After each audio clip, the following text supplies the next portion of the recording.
그래서 황현이라고 해봤는데 어때요? 100억 자산가보다는 그래도 황현이. 예, 홍현이만 아니면 돼. 홍현이만 아니면 돼.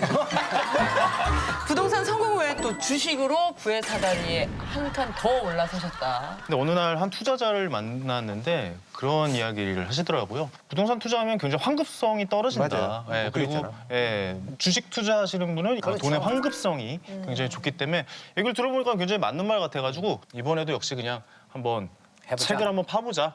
파보자라고 해서 뭐 이제 서점에 가서 그때부터 책을 엄청나게 또 공부한 거야? 네, 그때부터 뭐 월가의 영웅들부터 시작해서 뭐 이런 책들 다 섭렵하니 아 이게 경제라는 게 이런 흐름으로 이런 패턴으로 돌아가겠구나라는 생각이 들었어요. 예, 이제 그러니까 밀가루 대두 가격까지 찾아보면은 이런 거지. 그러니까 다 그 끈이 연결이 되어 있거든요. 그리고 주기가 보이는구나. 그렇죠. 결국 우리가 패션은 돌고 돈다라는 이야기를 많이 하잖아요. 근데 뭐 예를 들어서 우리가 주구장창 한 10년 힙합 이후면은 돌다가 한 번은 패셔니스타가 되는 거예요. 사실 그렇잖아요. 그렇지. 맞아, 근데 맞아. 어떤 한 지점을 꽂아서 맞아. 한 번 돌면은 이 상승 사이클에 걸린다는 거죠. 근데 그 유행하는 사이클만 계속 쫓아다닌다고 생각하면은 이 상승장은 우리는 안 오는구나. 만날 수가 없는 거죠. 그러니까 우리는 초보인 우리가 해야 되는 투자는 상승장의 길목을 지켜서 상승장과 같이 타고 올라가는 이런 투자를 해야 된다라는 것이고 좀 첫 큰 이유 중에 하나예요. 주식은 어땠어요? 그렇게 해서 했어. 첫 주식. 저는 사실 미국 투자만 했습니다. 미국 주식만 샀고 처음 투자한 건 마이크로소프트 주식을 처음 샀고 그다음에 애플 샀었고 그다음에 가장 사실 저에게 큰 저희 대출금을 갚아준 회사가 있습니다. 신해주. 예. 테슬라가 사실 저희 대출금을 거의 다 좀 갚아줬던 고마운 회사이기도 하고 그러면 손해를 보신 건 없으세요? 주식으로? 워렌 버핏이 이런 말을 했어요. 그러니까 투자자의 가장 안 좋은 습관 중에 하나는 이제 실수했을 때 만회하는 이런 투자자의 자세가 아니라 내가 어떤 주식을 샀을 때 그 주식을 왜 더 큰 돈을 넣지 못했을까가 투자자의 고민이거든요, 사실.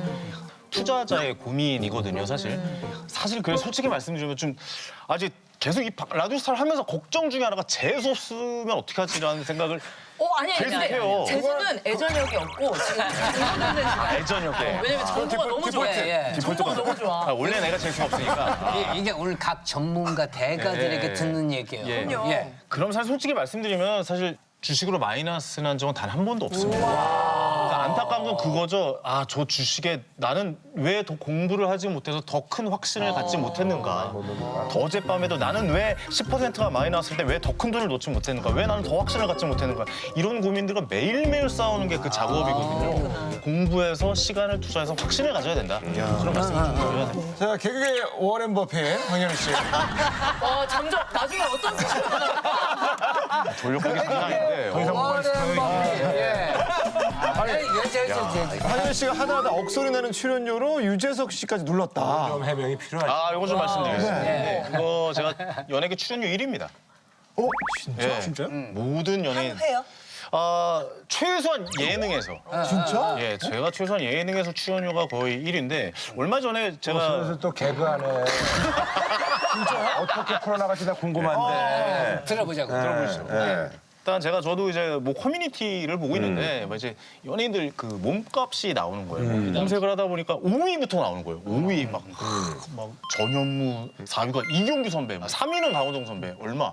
근데 2위가 누가 봐도 1위는 유재석 선배. 미스터 유지. 그거는 맞아. 근데 2위가 유재석 선배님이 2위가 있는 거예요. 뭐야 하고 스크롤을 봤더니 1위가 전 거예요. 네. 뭐야? 이게 뭐 이런 개그가 있어?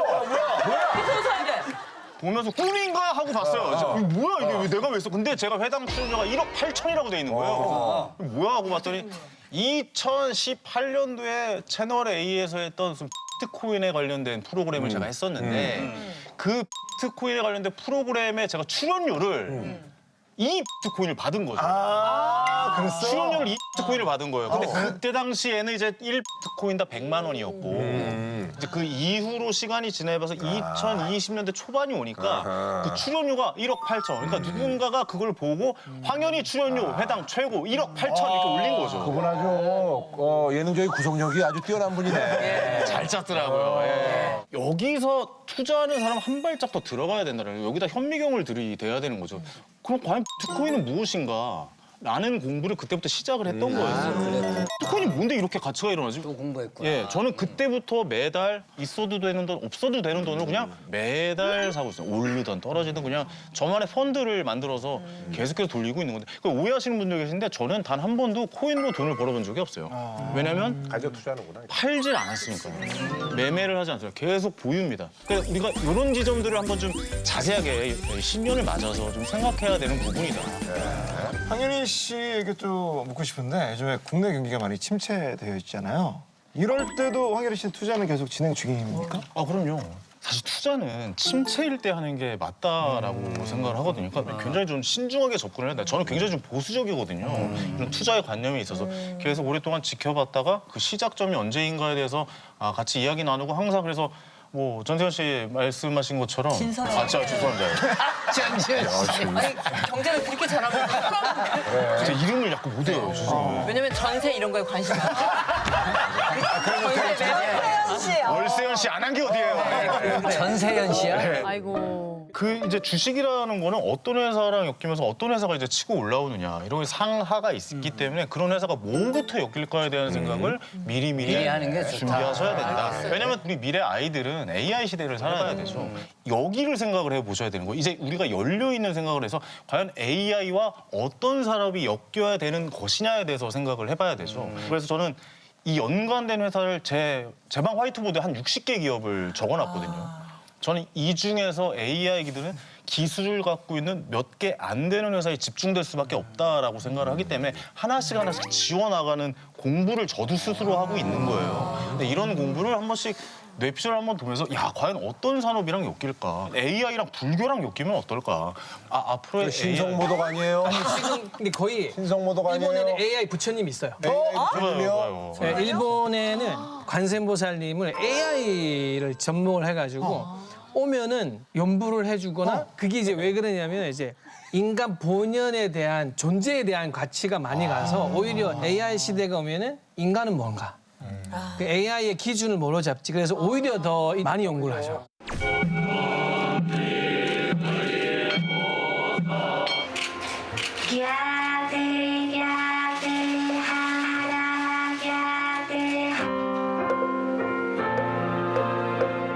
황인희 씨 얘기는 어쨌든 간에 이제 AI 시대가 열리니까 그거 관련된 공부를 지금 열심히 하라는 그런 말로 좀 정리를. 황인희 씨가 이 생각은 변함이 없죠. 죽을 때까지. 돈은 많지만 동료들한테 밥은 사줄 수 없다. 네? 아니 밥을 많이 사요. 사는데 근데 왜 이런 얘기가 나왔죠? 개그맨들 회식은 안 하겠다라는 개그맨들 회식은 내가 왜?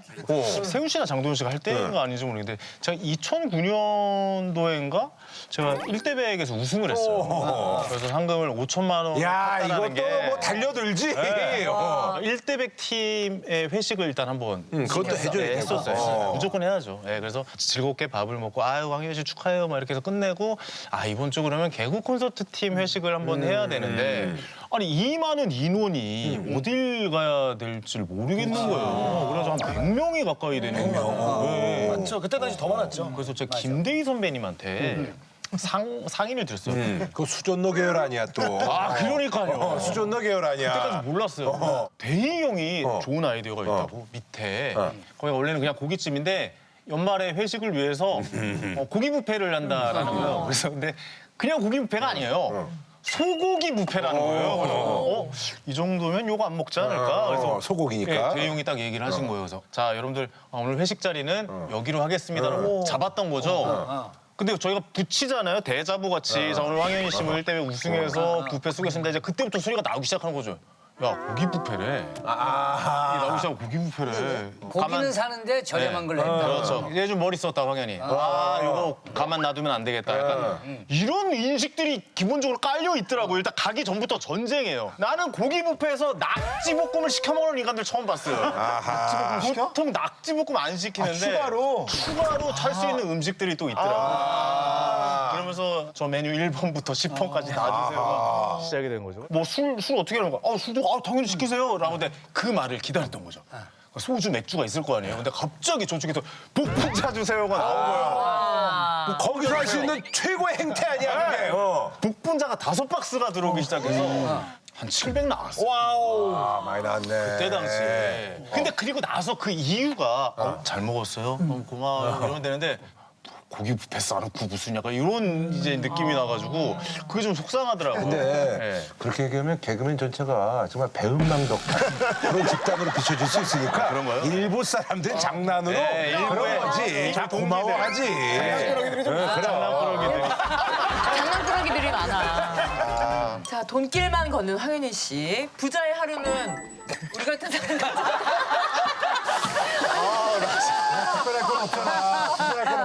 아니 부자의 하루는 어떤가요? 아, 너무 궁금해요. 아니 진짜. 요즘도 버핏도 맥도날드 햄버거 먹고 그런 것처럼 특별할 거 없잖아요. 아마 알람이 딱 울리면서 자동으로 커튼 쫙 쳐지겠죠?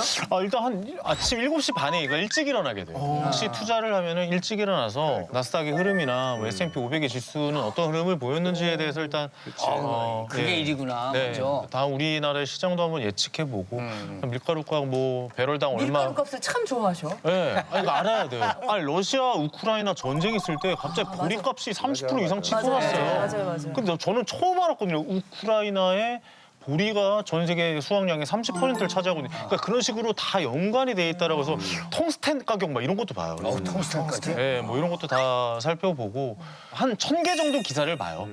네, 그러니까 1000개를 이게 뭐 수박 겉핥기식으로 천천히 한 1000개 정도 보면은 이제 9시 정도 되거든요. 그럼 이제 저희 아들을 태워서 유치원에 들여다 보내고 9시 반부터 11시까지 이제 저희 회사 일을 하죠. 그러니까 제 투자, 그러니까 다른 사람이 투자를 받지 않습니다.